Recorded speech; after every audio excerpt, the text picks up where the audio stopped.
राष्ट्र सर्वप्रथम, राष्ट्र सर्वप्रथम, राष्ट्र सर्वप्रथम, राष्ट्र सर्वप्रथम। राष्ट्र सर्वप्रथम की बात कार्यक्रम में आप सभी राष्ट्रवासियों का हार्दिक स्वागत है।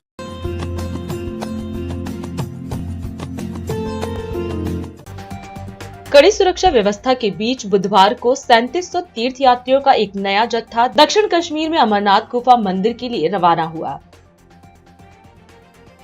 सीबीआई ने दावा किया कि दिल्ली के मुख्यमंत्री अरविंद केजरीवाल ने अब खत्म हो चुकी शराब नीति में जानबूझकर बदलाव और हेराफेरी की है। कर्नाटक के मुख्यमंत्री सिद्धारमैया ने कहा कि राज्य मंत्रिमंडल ने निजी उद्योगों में कन्नडिगाओं को 100% आरक्षण देने के लिए एक विधेयक को मंजूरी दे दी है।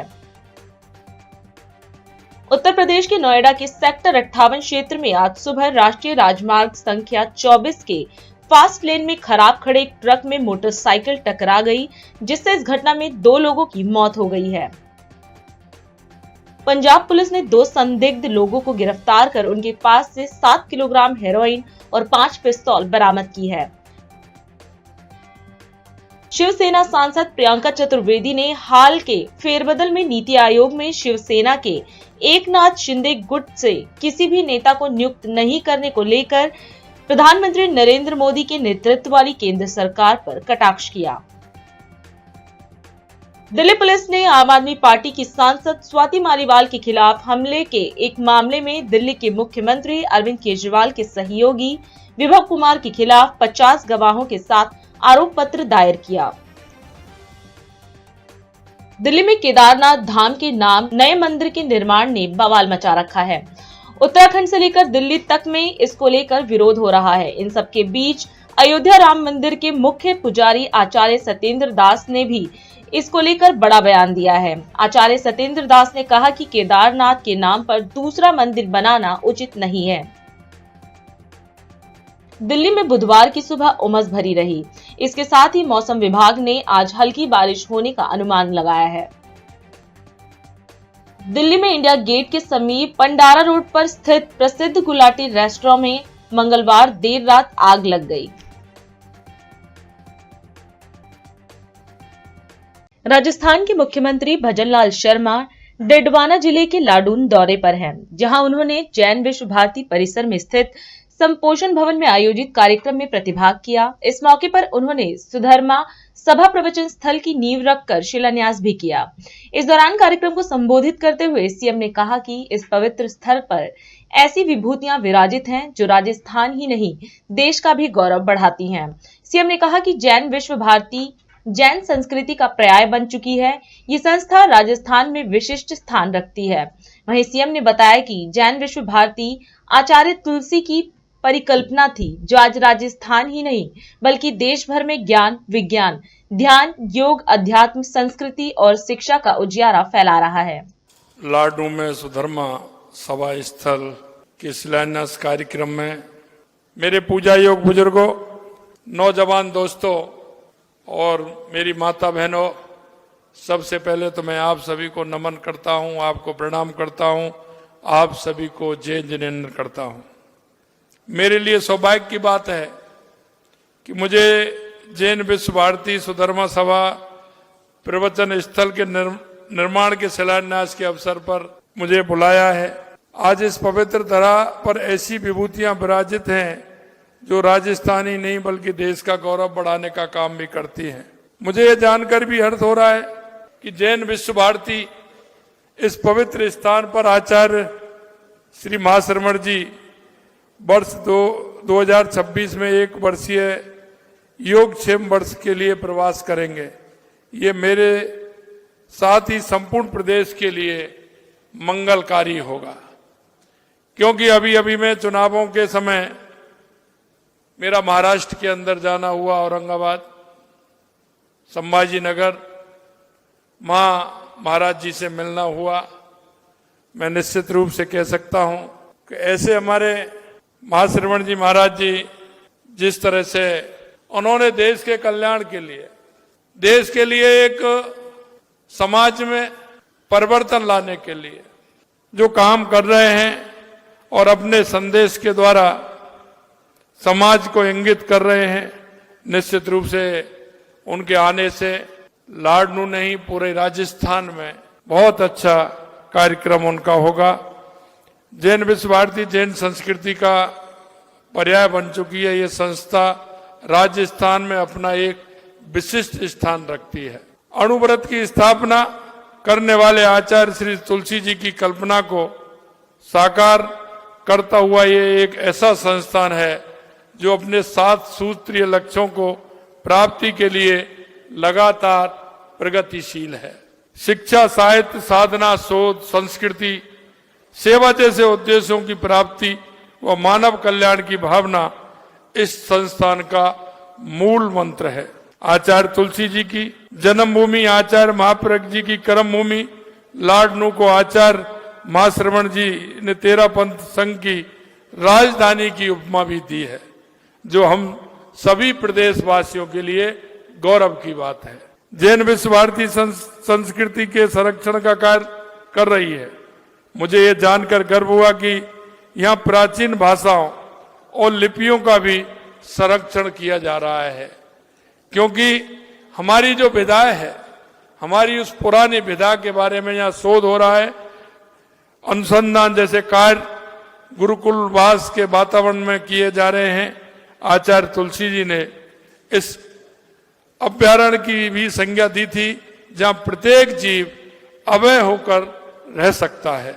जैन विश्व भारती ध्यान, योग, जैन विधा, राजस्थानी लिपि, प्राकृत भाषा आदि के क्षेत्र में अपनी विशिष्ट पहचान बनाए हुए है। ये इस प्रकार के अध्यापन के लिए समर्पित एकमात्र विश्वविद्यालय है। आचार्य तुलसी जी ने जैन विश्व भारती की कल्पना एक ऐसे परिसर के तौर पर की जहां नर्सरी से डीलिट तक की शिक्षा प्राप्त की जा सकती है। भारत एक समय शिक्षा का महान केंद्र था और आपने देखा होगा, पढ़ा भी होगा, दुनिया के अंदर हमारा भारत शिक्षा के केंद्रों के लिए भी और शिक्षा देने के लिए भी जाना जाता था। नालंदा जैसे विश्वविद्यालयों में देश विदेश के विद्यार्थी, शिक्षार्थी शिक्षा पर प्राप्त करने के लिए आते थे। हमारे यशस्वी प्रधानमंत्री श्री नरेंद्र मोदी जी ने नालंदा विश्वविद्यालय को नया जीवन देकर पुरातन संस्कृति का वैभव बहाल करने का काम हमारे देश के यशस्वी प्रधानमंत्री जी ने किया है। जिस तरह से विश्वगुरु की कल्पना, हमारी संस्कृति की, हमारे विचारों की कल्पना पूरी दुनिया के अंदर है, वो विचार हमारे आगे बढ़े। निश्चित रूप से अगर हम ऐसा करेंगे तो हमारे महाराज तुलसी जी, महाश्रवण जी, इन सभी के प्रति हमारा भाव निश्चित रूप से बढ़ेगा और उनको बताए हुए रास्ते को हम आगे ले जा सकते हैं। आप सभी ने मुझे बुलाया, आप सभी ने मेरा मान और सम्मान किया, उसके लिए मैं आप सभी को बहुत बहुत धन्यवाद ज्ञापित करता हूं। जय जिनेंद्र। हरियाणा के मुख्यमंत्री नायाब सिंह सैनी ने प्रेस वार्ता कर 3 बड़ी घोषणाएं की। इस दौरान मीडिया को संबोधित करते हुए सीएम ने कहा कि अग्निवीर योजना लोकहित की योजना है। इस योजना के माध्यम से हमारे पास स्किल युवा हैं। आपको बता दें कि अग्निपथ योजना 14 जून 2022 को प्रधानमंत्री नरेंद्र मोदी की सरकार द्वारा लागू की गई थी। इस योजना के तहत अग्निवीरों को 4 साल के लिए भारतीय सेना में तैनात किया जाता है। सीएम ने बताया कि प्रदेश सरकार ने हरियाणा में अग्निवीरों को प्रदेश सरकार द्वारा भर्ती किए जाने वाले constable, mining guard, forest guard, jail guard और एसपीओ के पदों पर सीधी भर्ती में 10% क्षैतिज आरक्षण प्रदान करेगी।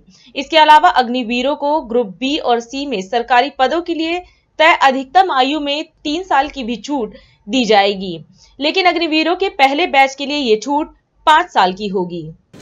आज 3 विषयों को लेकर के आपके बीच में उपस्थित हुआ हूं।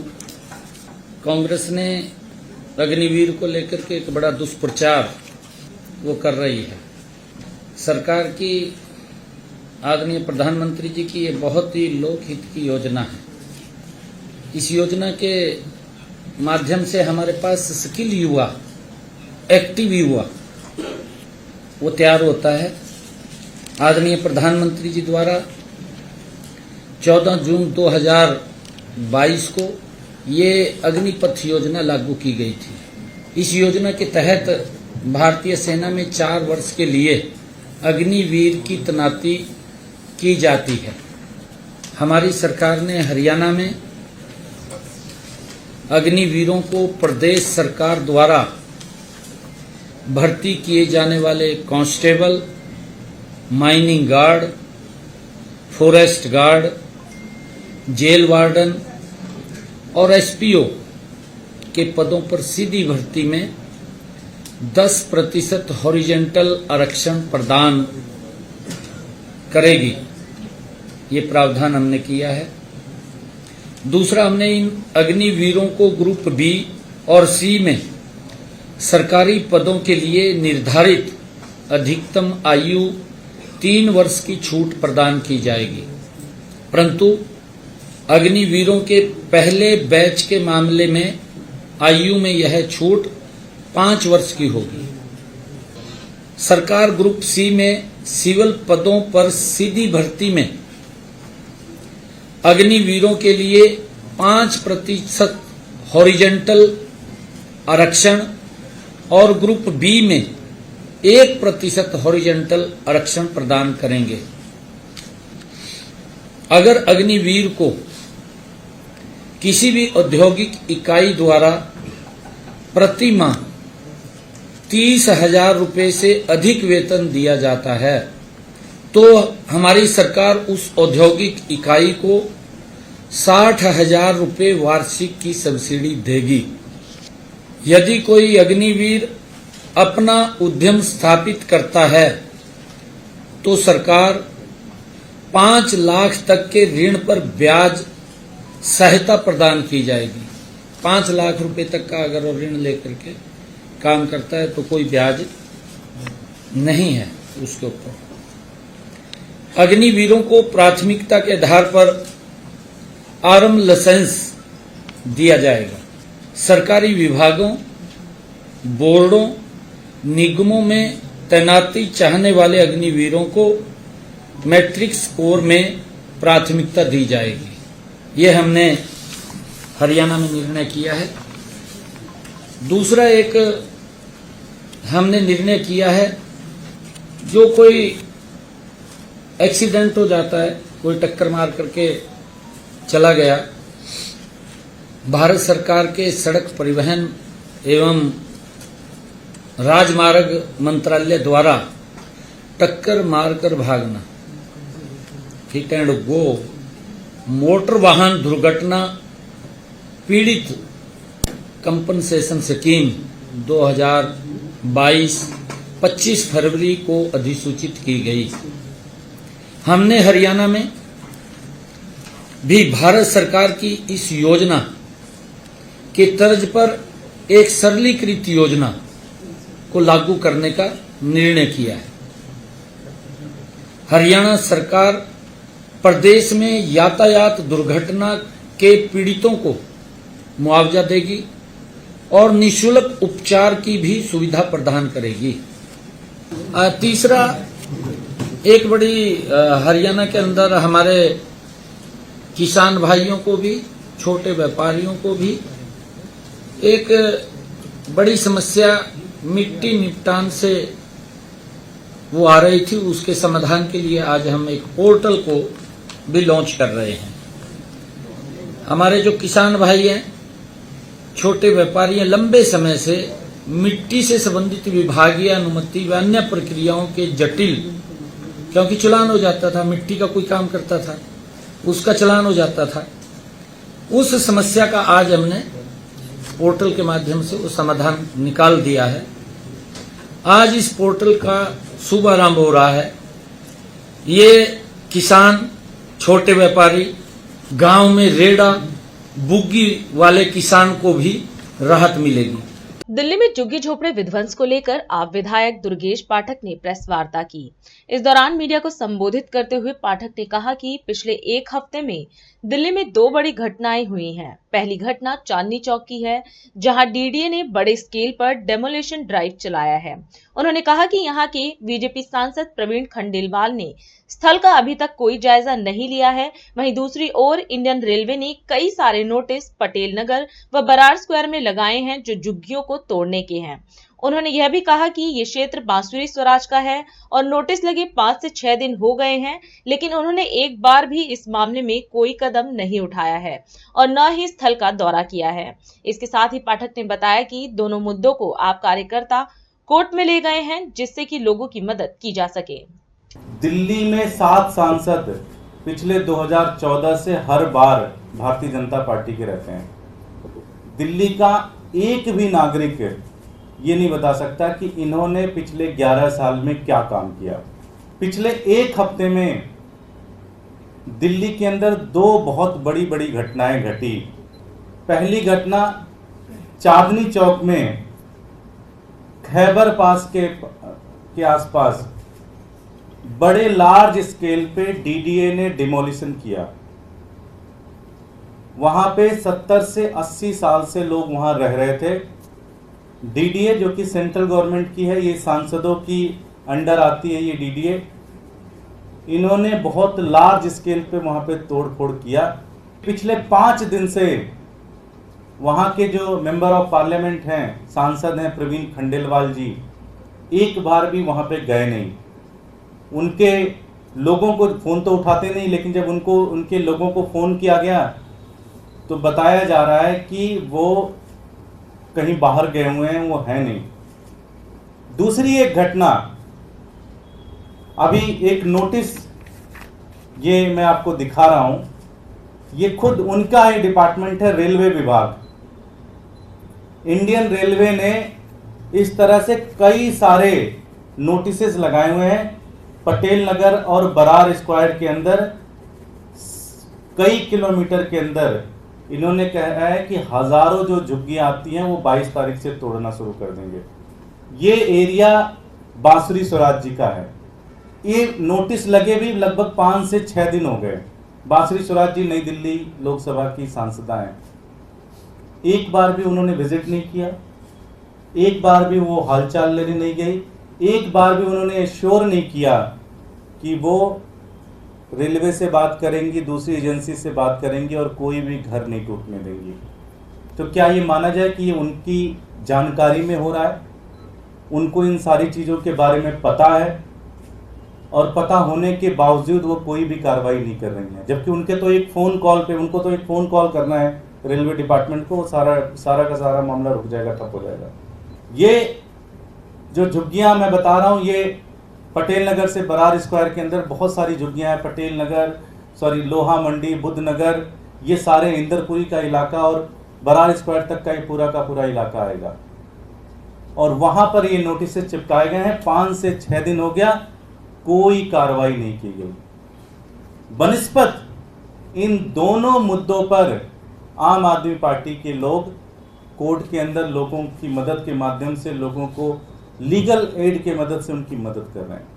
मैं एक चीज़ पूछना चाहता हूँ प्रवीण खंडेलवाल जी से, मैं एक चीज़ पूछना चाहता हूँ बांसुरी स्वराज जी से कि क्या आप लोगों के खिलाफ ये जो कार्रवाई कर रहे हो ये बंद करोगे कि नहीं बंद करोगे? आप लोगों को उनके घर से उजाड़ रहे हो, ये बंद करोगे कि नहीं बंद करोगे? क्योंकि रेलवे बांसुरी स्वराज जी के अंडर आता है, प्रवीण खंडेलवाल जी के अंडर डीडीए आता है। ये दोनों लोग उस डिपार्टमेंट को हेड करते हैं। उस डिपार्टमेंट में इनकी डायरेक्ट से है, क्योंकि वो डायरेक्ट डिपार्टमेंट, दोनों डिपार्टमेंट सेंट्रल गवर्नमेंट के पास आते हैं, लेकिन कोई कार्रवाई नहीं कर रहे, कोई चीज़ नहीं कर रहे हैं। इनकी चुप्पी ये मानी जाए कि ये पीछे रहकर इसकी कार्रवाई को आगे बढ़ाने का निर्देश दे रहे हैं। ये दोनों से मेरी विनती है कि तुरंत ही इंटरवीन करें और इस काम को रुकवाएं, ये नोटिस कैंसिल करें और जो ये चांदनी चौक विधानसभा के अंदर जो ये घर तोड़े जा रहे हैं उसको तुरंत रुकवाया जाए। अभी समय है एक ब्रेक का, हम चलते हैं ब्रेक पर। आप कहीं जाए नहीं, छोटा सा ब्रेक।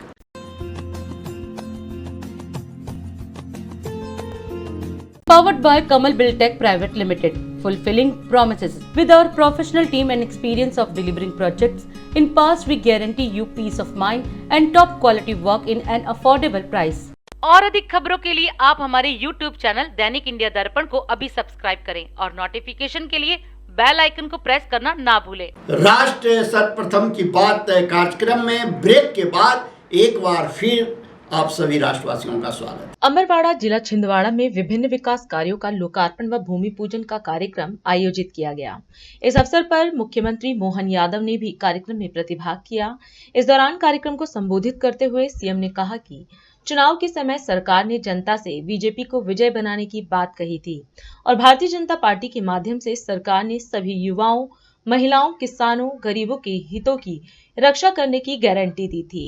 इसके साथ ही सीएम ने 127 करोड़ के कृषि उपज मंडी के काम, मंडी गोडाउन, व्यापार व्यवसाय के लिए छिंदवाड़ा सहित पूरे जबलपुर संभाग में पूरे प्रदेश में उद्योगों की श्रृंखला शुरू करने की भी बात कही। वहीं यह भी कहा कि प्रदेश में विकास को प्राथमिकता व सभी मांगों को पूरा किया जाएगा। चुनाव के समर में जो जो वादे हमने हमारी सरकार के माध्यम से किए थे, हमने कहा था कि आप मदद करिए, भारतीय जनता पार्टी को जिताइए और भारतीय जनता पार्टी के माध्यम से ये सरकार यहां के सभी युवाओं के अरमानों का, सभी महिलाओं का, सभी किसानों का, सभी गरीबों के हितों की सारी रक्षा करने की गारंटी हमारी सरकार लेगी, ये हमने आश्वासन दिया था। और एक एक आश्वासन के ऊपर जो जो कहा था, किसी बात की कोई कमी कसर नहीं रहने दी जाएगी। आज ही 127 करोड़ के क्या कृषि उपज मंडी के काम, क्या मंडी गोडाउन या व्यापार व्यवसाय के लिए छिंदवाड़ा सहित पूरे जबलपुर संभाग में, पूरे प्रदेश में उद्योगों की मालिका लगाने वाले। लेकिन एक और बात, आपके माध्यम से लगभग 2 लाख नई नौकरियां प्रस्तावित कर रहे हैं।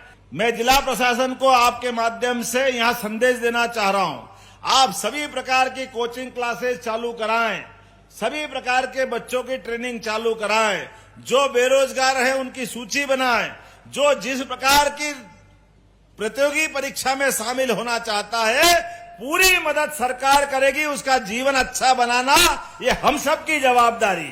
सीएम आवास जो आपको दिए गए थे, कोई कारण से किस्त नहीं भर पा रहे, आप परेशान हैं, हमारी सरकार ने निर्णय किया है उनकी सारी किस्त भी सरकार भरेगी, उनके जीवन का ये कलंक मिटाने का काम भी हमारी सरकार द्वारा किया जाएगा। सबकी सूची बनवा रहे हैं। और तो और तीर्थ दर्शन योजना के माध्यम से हमने अपने सारे लोगों को बाहर भेजने का निर्णय किया है, लेकिन अब हमने निर्णय किया है प्रदेश के अंदर के भी तीर्थ, महाकाल महाराज, ओरछा के राजा राम का मंदिर, चित्रकूट, दतिया का पीताम्बरा पीठ, खजुराहो जैसे स्थान, सभी स्थानों पे तीर्थ दर्शन योजना के माध्यम से हमारी सरकार सारे प्रदेश के लोगों के लिए इन योजनाओं का भी लाभ दिलाएगी। एक नहीं, ऐसी सैकड़ों योजना बता सकता हूं, लेकिन आज तो विजय उत्सव का दिन है, आज ज्यादा कुछ बोलना नहीं है। आपके माध्यम से आज होली, दिवाली, सारे त्योहार मन गए, आप सबको बधाई देना चाहता हूं। अमरवाड़ा की जीत अद्भुत जीत है। और एक जानकारी दे रहा हूं, 18 तारीख से 45 दिन तक सभी किसानों को लेकर के किसी का नामांकन, बंटवारा, पटवारी संबंधित राजस्व न्यायालय के कोई भी प्रकरण लंबित होंगे, सारे के सारे अभियान लगा करके पूरी तौर पे जिला प्रशासन लगेगा, सबके अंदर मदद करने का काम हमारी सरकार द्वारा किया जा रहा है। और बहुत जल्दी दोबारा आकर के और नई सौगात आपके बीच मिलेगी। आप सब प्रेम से आए, आपका आभार। बोलो भारत माता की। देहरादून में प्राविधिक शिक्षा विभाग के अंतर्गत राजकीय पॉलिटेक्निक संस्थानों से विभिन्न औद्योगिक इकाइयों हेतु चयनित 212 छात्र छात्राओं को नियुक्ति पत्र वितरण समारोह का आयोजन किया गया। इस अवसर पर उत्तराखंड के मुख्यमंत्री पुष्कर सिंह धामी भी कार्यक्रम में मौजूद रहे। कार्यक्रम को संबोधित करते हुए सीएम धामी ने नियुक्ति पत्र पाने वाले सभी युवाओं को बधाई एवं शुभकामना दी और कहा कि यह नियुक्ति पत्र आप सभी के सपनों की पहली सीढ़ी है। आप जिस भी क्षेत्र में जाएं, वहां पूर्ण कर्तव्य निष्ठा के साथ अपनी जिम्मेदारियों का निर्वहन करें और अपने प्रदेश एवं माता पिता का नाम रोशन करें। सीएम ने बताया कि पिछले 3 वर्षों के कालखंड में प्रदेश सरकार का प्रयास रहा है कि युवाओं को रोजगार के अधिक से अधिक अवसर प्राप्त हों और इस दिशा में तेजी से कार्य हो रहा है। वहीं सरकारी विभागों के साथ ही रोजगार मेले आयोजित कर निजी संस्थानों में भी युवाओं को रोजगार के अवसर दिलाने के प्रयास किए जा रहे हैं। आज जिनके निमित्त ये नियुक्ति पत्र प्रदान करने का समारोह यहाँ पर हो रहा है, मैं आप सबका, ये मुख्य सेवक सदन में आप सभी का अपने हृदय से आप सबका स्वागत करता हूँ। नियुक्ति पत्र आप सबको प्राप्त हो रहे हैं, उसके लिए आप सभी को बधाई देता हूँ, शुभकामनाएं देता हूँ और आपके उज्जवल भविष्य की कामना करता हूँ।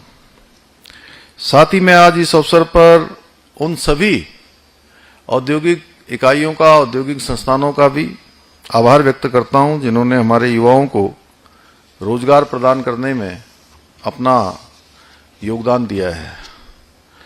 आप सभी का सहयोग हमारे राज्य के भविष्य को उज्जवल बनाने में सहायक है और आज जिनको ये नियुक्ति पत्र प्राप्त हो रहे हैं, मैं उनसे कहना चाहता हूं कि ये नियुक्ति पत्र आपके सपनों की पहली सीढ़ी है और आपकी मेहनत, समर्पण और प्रतिभा और जो परिश्रम, लगन से आपने अपनी तैयारियां की है, अपने भविष्य को बनाने का काम किया है, उस प्रतिभा का भी सम्मान है जो आज आपको नियुक्ति पत्र के रूप में प्राप्त हो रहा है। मुझे पूरा विश्वास है कि आप सभी पूरी निष्ठा और समर्पण के साथ अपनी अपनी जिम्मेदारियों का निर्वहन करेंगे और अपने कार्यस्थल पर जहां भी, जिस संस्थान में भी आपको काम मिला है, जो भी जिम्मेदारी मिली है, उस जिम्मेदारी को अपने पूरे मनोरथ के साथ पूरा करेंगे, पूरे समर्पण के साथ पूरा करेंगे और अपना उत्कृष्ट देने का काम, अपना सर्वोत्तम देने का काम आप ईमानदारी से करेंगे। भाइयों बहनों, हमारी सरकार ने यह सुनिश्चित करने का प्रयास किया है कि हर युवा को रोजगार के उचित अवसर मिलें, चाहे वो इस प्रकार के जो प्लेसमेंट हैं औद्योगिक इकाइयों के माध्यम से हों, सरकारी नौकरियों के माध्यम से हों या रोजगार स्वरोजगार के माध्यम से हों। हमारा ये प्रयास है कि सभी को कुछ न कुछ काम मिले और मुझे ये बताते हुए खुशी है कि आज राज्य के अंदर हम एक ऐसा माहौल बना पाए हैं जहां निजी क्षेत्र भी रोजगार सृजन के क्षेत्र में, रोजगार देने के क्षेत्र में आज महत्वपूर्ण भूमिका निभा रहे हैं। गैर सरकारी औद्योगिक इकाइयों का विकास हमारे आर्थिक विकास का एक प्रमुख स्तंभ है। इन इकाइयों में काम करके न केवल हमारे युवा अपने परिवार का सहारा बनते हैं, बल्कि वह हमारे राज्य और देश की तरक्की में भी महत्वपूर्ण योगदान कर पाते हैं। अब हमारे नौनिहाल हैं, युवा हैं, नवोदित हैं, आने वाले समय के कर्णधार हैं। नौकरी से आगे की सोचने का काम आपके मानस पटल पर हमेशा रहे और इससे आपको संतुष्टि होगी और ये संतुष्टि कहीं न कहीं आपको एक नए पुरस्कार की ओर ले जाएगी। मैं आज आप सभी को अपनी मेहनत, ईमानदारी और निष्ठा से काम करने के लिए मैं जरूर आप सबसे अपेक्षा करूंगा और आपको याद भी रखना है कि ये तो केवल आपकी आज शुरुआत है। आपके पास अपने सपनों को साकार करने का मौका है और इस अवसर को आप पूरा सही प्रकार से, मतलब उसके साथ न्याय करेंगे और उसके जज कोई और नहीं होगा, उसके जज आप स्वयं होंगे। मुझे विश्वास है आप सभी इस अवसर का पूर्ण उपयोग करेंगे और अपने स्थानों पर अपना उत्कृष्ट देने का काम करेंगे। एक बार फिर से मैं आप सभी को शुभकामनाएं देता हूं और बाबा भगवान केदारनाथ जी से आपके उज्जवल भविष्य की कामना करते हुए अपनी बात को समाप्त करता हूं। धन्यवाद।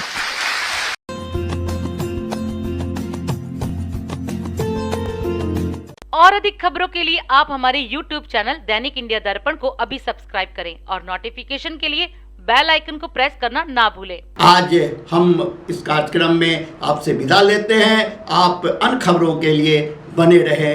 राष्ट्र सर्वप्रथम, वंदे मातरम, जाग उठा है भारत। राष्ट्र सर्वप्रथम, राष्ट्र सर्वप्रथम, राष्ट्र सर्वप्रथम, राष्ट्र सर्वप्रथम।